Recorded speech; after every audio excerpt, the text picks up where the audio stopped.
अस्सलाम वालेकुम।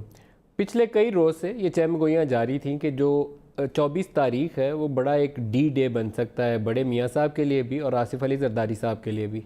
और सारा फोकस इस बात के ऊपर है कि जो FIA की रिपोर्ट है फेक करेंसी अकाउंट्स के हवाले से, फेक अकाउंट्स के हवाले से, वो फेक अकाउंट्स की रिपोर्ट जो है वो इतनी ज़्यादा भारी भरकम साबित होगी कि सुप्रीम कोर्ट 24 तारीख को भी ऑर्डर जारी कर सकती है। ये क्या सराहियाँ हैं, खबर नहीं है इसके अंदर क्या सराहियाँ हैं कि FIA की जो रिपोर्ट है कुछ 200 अरब रुपए की वो मनी लॉन्ड्रिंग 124 अकाउंट्स के ज़रिए ज़ाहिर कर रही है और उनके पास ऐसी एविडेंस भी दस्तियाब है जो लिंक कर रही है ज़रदारी ग्रुप को या आसिफ अली ज़रदारी साहब को उन फेक अकाउंट से। और सुप्रीम कोर्ट उन रिपोर्ट्स को देखते हुए जो FIA सबमिट करेगी उसके कुछ हिस्से FIA वाले पहले दे चुके हैं। अब ये फाइनल कंप्रिहेंसिव रिपोर्ट है जो उन्होंने जाके 24 को देनी है।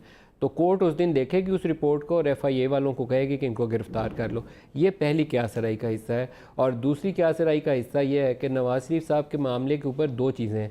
एक तो उनकी जो पनिशमेंट थी प्रोविजनली सस्पेंड हुई है, उनकी बेल कैंसिल हो सकती है। और दूसरा अजीज़िया का जो रेफरेंस है उनके ख़िलाफ़, अजीज़िया के अंदर उनके ख़िलाफ़ फ़ैसला आ सकता है और उनकी दोबारा गिरफ़्तारी हो सकती है। तो 24 तारीख को ये इस्लामाबाद के अंदर एक गॉसिप चल रही है कि नवाज़ शरीफ साहब भी और आसिफ अली ज़रदारी साहब दोनों को गिरफ़्तार किया जा सकता है। किसी सियासी हुकूमत के अंदर, किसी जमहूरी हुकूमत के अंदर आपके जो मेन पॉलिटिकल अपोनेंट्स हैं, जो बड़ी सियासी जमातों के सरबराहान हैं, जो लीडर ऑफ़ द अपोजिशन हो या एक बड़ी जो आपकी दूसरी जमात है अपोजिशन की, उसके सरबराह हो, चेयरमैन हो, उसके हेड हो, उसको गिरफ़्तार करना आसान फ़ैसला नहीं होता, बहुत मुश्किल होता है। और जब तक आपके पास ऐसे सॉलिड एविडेंस नहीं हो जो लोग भी मान लें और अदालत में भी, खुली अदालत के अंदर ट्रांसपेरेंटली काबिल कबूल हो, आवाम के लिए भी, अदालत के लिए भी, और बड़ी वाज़ेह किस्म की शहादत दस्तयाब हो, तब तक आपको ऐसा काम करना नहीं चाहिए। नहीं तो इसके फॉलोआउट जो है वो पूरे निज़ाम को तहबाला कर देते हैं। अब तहरीक इंसाफ की पोजीशन ये थी कि पिछले 5 साल से ये कहते थे और चोर और डाकू के अलकाबात से नीचे बात नहीं थी की जाती, यही कहा जाता था कि सारे वो हैं। और अब भी प्राइम मिनिस्टर बनने के बाद भी इमरान खान ने कहा कि इनको एक एक करके जेल में डाल दूँगा।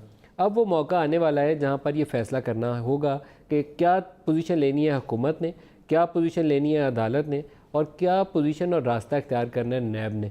नैब के ऊपर एक बहुत ही मुतनाज़ा सूरत हाल यह है कि leader of the opposition Shahbaz Sharif को जेल में डालने के बाद वो डिग आउट कर रहे हैं कि उनके ऊपर एविडेंस कौन सी है जिसके बुनियाद के ऊपर इनका जो रेफरेंस है वो इनको सज़ा दिलवा सकेगा। तो ये तरीक़ाकार बहरहाल बहुत मुतनाज़ा है कि आप बंदे को जेल में डालें 90 दिनों के लिए और फिर आप सबूत ढूंढें कि इसको अंदर रखते हैं, देखते हैं आप सबूत कैसे निकलते हैं और फिर उसके बुनियाद के ऊपर एक केस बनाते हैं।